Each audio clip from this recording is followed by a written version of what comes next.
Sejam bem-vindos a mais uma aula de Geologia Engenharia e Geotecnia. Nesta aula falaremos sobre análise cinemática.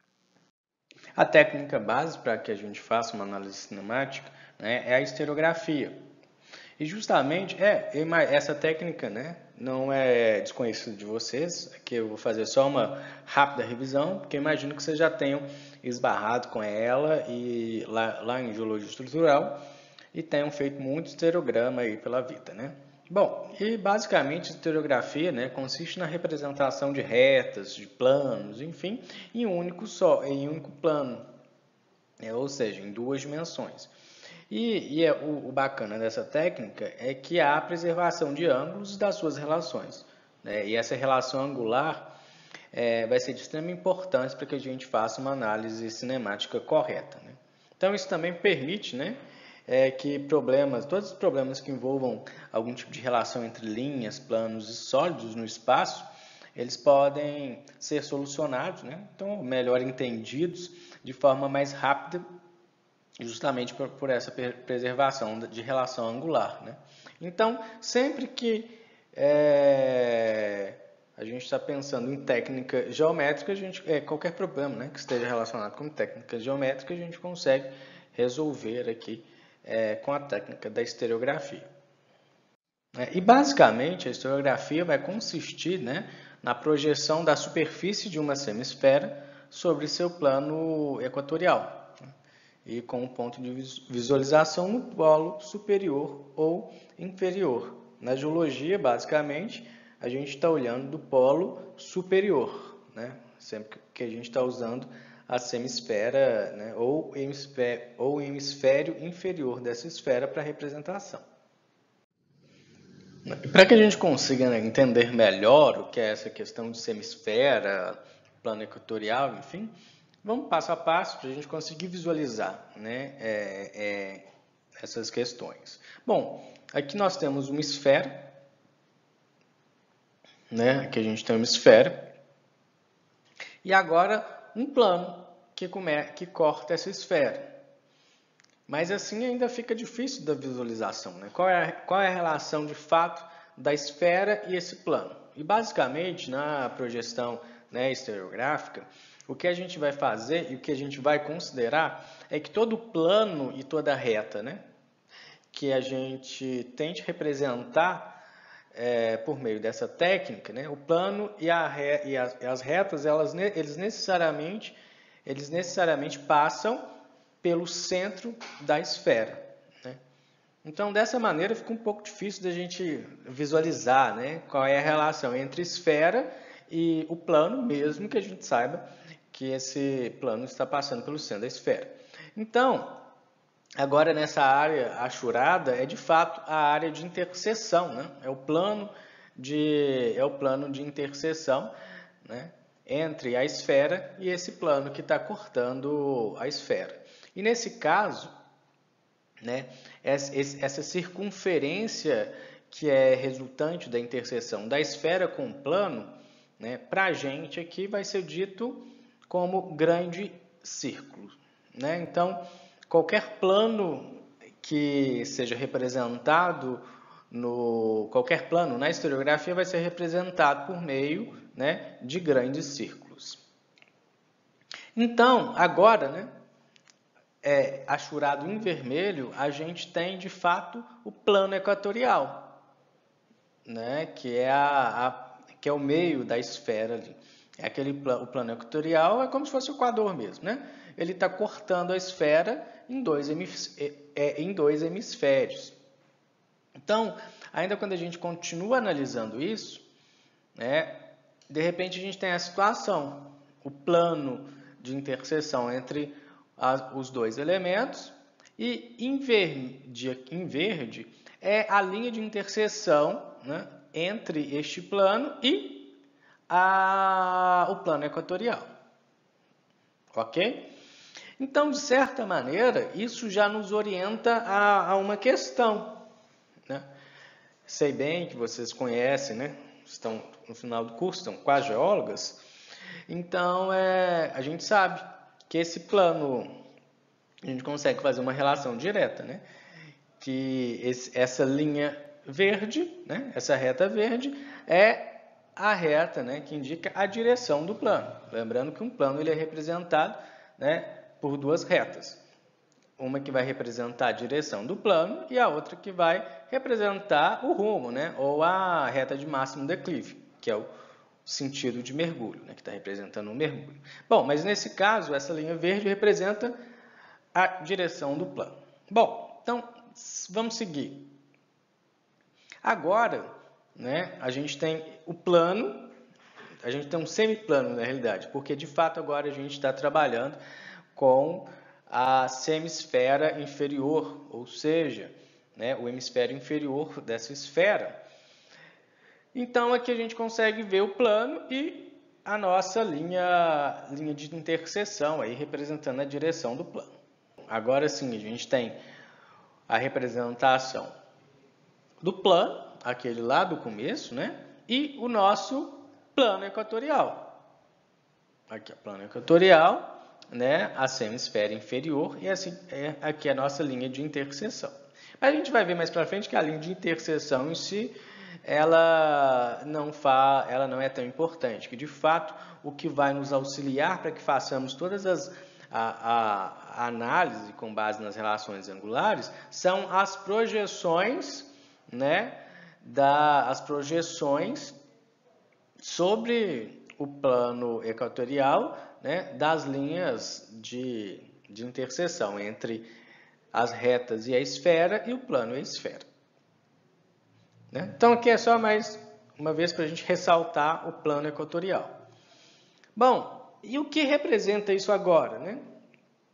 Agora sim, né, essa curva, né, essa linha curva em verde representa a projeção estereográfica, perdão. Estereográfica é a caneta, né? A projeção estereográfica do grande círculo, né? Então aqui é a projeção do grande círculo desse plano aqui. E como a gente chega a essa projeção, né? Basicamente, aqui a gente está trabalhando, o nosso ponto de observação, como eu disse, é o nosso ponto de observação superior. Então a gente está partindo de um ponto de observação que vai ser o zenite, né? E a partir deste ponto, né, desse ponto superior que a gente está olhando para a nossa semisfera inferior, né? Então, aquela linha que liga o zenite e cada ponto dessa circunferência, né, que é o nosso grande círculo, né, essa linha, então a gente tem essa visada, né, que é a linha que liga o zenite ao grande círculo, né, e justamente a nossa projeção na semisfera inferior vai corresponder ao ponto de interseção dessa linha divisada e o nosso plano equatorial. Então aqui eu tenho alguns exemplos, né? São várias visadas de um lado ao outro, né? E justamente essa projeção, o grande círculo projetado, equivale a todos os pontos de interseção, né, da linha divisada do zenite ao grande círculo e o plano equatorial, ok?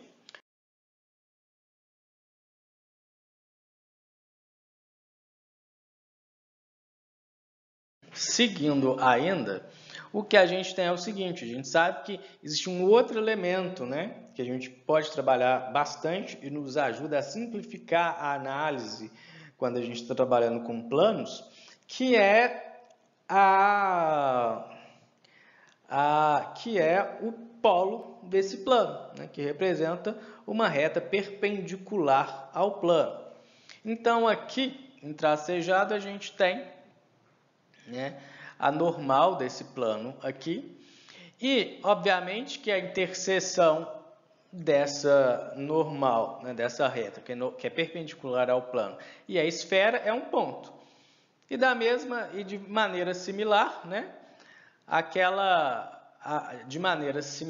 projeção desse polo né, a projeção desse polo, a projeção desse polo vai ser justamente o ponto de interseção, né, entre a visada do zenite ao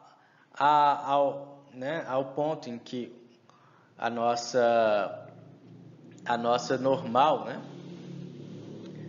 a nossa normal intercepta a esfera, né, e o plano equatorial. Então, dessa forma, agora retiradas as linhas de visada, a gente tem o quê? Né? O grande círculo projetado e a projeção do polo.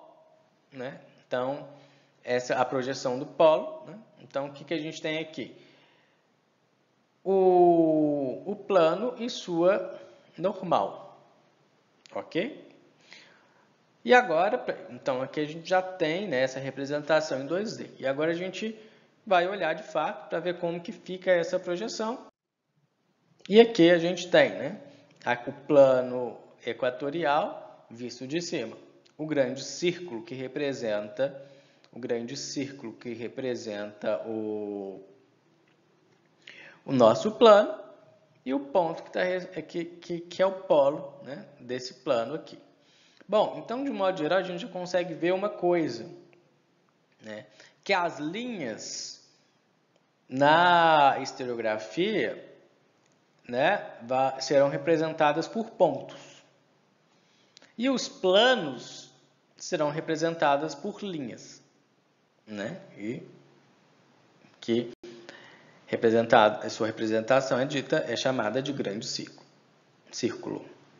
A gente tem uma outra situação, né? Em situações de rotação de linhas, né? E quando a gente rotaciona uma linha que tem, né, uma determinada inclinação, ela vai formar o quê? Um círculo, né? Então, aquelas diversas linhas, né, com a mesma inclinação, mesmo caimento, vão formar uma circunferência resultante, né, dessas várias linhas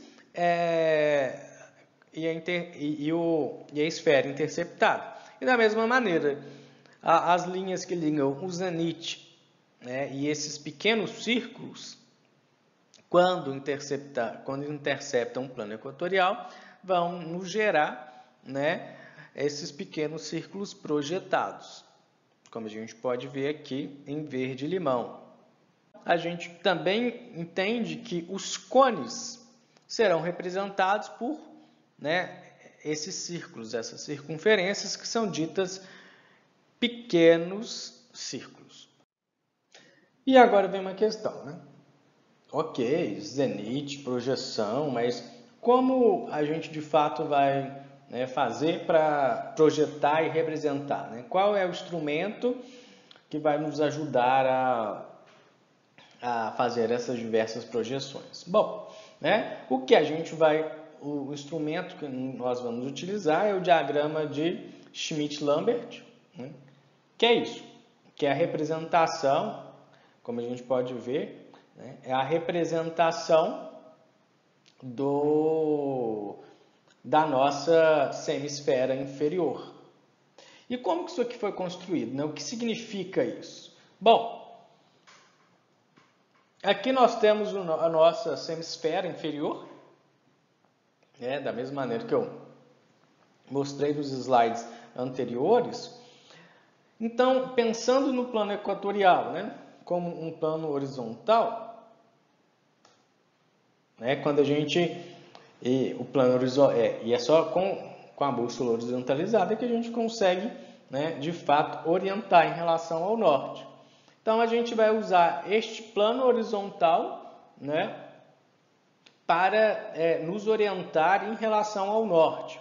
Dessa maneira a gente consegue estabelecer, né, as direções e as direções dos planos e os sentidos de mergulho, né? Então, né, comparando esse esquema com o diagrama de Schmidt, o que a gente tem aqui a gente tem o norte, né, leste, sul, oeste. Né, em sentido horário aqui, como nada demais. E agora a questão é, nós já sabemos orientar, né? A gente já sabe qual é o sistema de orientação. A gente vai utilizar, né, os números externos aqui ao diagrama de Schmidt para orientar. Então aqui 0, né, 10, 20, 30, assim até aqui 360, como uma bússola mesmo. Bom, então agora como representar os mergulhos? Então vamos pensar, vamos graduar, né? A gente vai ter vários planos mergulhando, né, de 10 em 10. Se a gente pensar um plano que não mergulha, está horizontal, ele vai ser paralelo ao plano equatorial. Então, na realidade, a representação desse plano vai ser um grande círculo que coincide, né, com o próprio diagrama, né, o diagrama de Schmidt. Agora, quando a gente coloca, né, a gente tem agora um plano mergulhando a 10 graus, né, com ângulo de 10 graus. A gente tem esse grande círculo, né, representando um mergulho de 10 graus. Agora, um ângulo mergulhando 20 graus. Um ângulo não, né? Um plano mergulhando 20 graus. Nós temos este grande círculo, né, esses dois grandes círculos, que representam um mergulho de 20 graus. Agora, né, de 30 graus, nossos, né, grandes círculos representando o mergulho de 30 graus. E assim sucessivamente até 90, né, 40, 50, 60, 70, 80, 90, e assim se faz. Lembrando que um plano que mergulha 90 graus vai ser representado por uma reta, né, justamente que ele vai cortar ele vai cortar verticalmente essa esfera. Então, ele vai cortar verticalmente essa esfera. Então, ele vai ter, né, o comprimento aí do diâmetro desta esfera. Ok? Voltamos aqui, agora está limpinho o nosso diagrama, né? E como de fato utilizar? Vou colocar como exemplo, né? Vou colocar como exemplo aquele plano que eu utilizei lá no começo da aula para a gente entender um pouco, né, sobre como funciona o diagrama de Schmidt. Então, é o mesmo plano, né? Então, como de fato eu vou saber qual é a orientação desse plano, né? Para onde mergulha? Bom, se a gente pensar que, se a gente lembrar bem, essa aqui, aqui, né, é a linha que representa a direção do plano, né? E aqui o mergulho desse plano. Então, de um modo geral, se a gente, né, aqui é a linha norte-sul, então esse plano está mergulhando para onde? De um modo geral, percebe-se que o plano está mergulhando para sudeste. Mas, de fato, agora vamos mensurar isso, né? Aqui é essa linha marcada aqui, né? É o plano que contém o polo, né? Ou seja, a linha perpendicular ao nosso plano, e também o vetor desse plano, né? O que é o vetor desse plano? É a nossa reta de máximo declive. Vocês lembram, né? Para representar um plano, a gente precisa de duas retas, a direção e seu rumo, que é a reta de máximo declive, que é perpendicular, né, que vai representar o mergulho desse plano. Então, demonstrado isso, né, e aqui em vermelho a gente tem a nossa direção do plano. Como vocês estão cansados de ver aí, nos mapas, né? Direção e sentido de mergulho. Quero saber qual é a atitude desse plano. O que a gente vai fazer? Girar, né? Antes de girar, é bom a gente fazer a seguinte questão. Como que essa primeira notação que a gente vai fazer é uma notação Brunton, né? Então, a direção do plano, a gente está aqui, né? Direção do plano, a gente quer esta direção. Então, como que a gente vai fazer? Contar de 0 até aqui, a direção. Né? Qual é a diferença angular do norte até, né, esse ponto de interseção aqui? Aproximadamente 5 graus. E 5 graus para onde? Para o primeiro quadrante aqui, né, que representa o leste. Então, a gente tem N5E barra o ângulo de mergulho, que a gente vai mensurar agora a pouco. Daqui a pouco mesmo.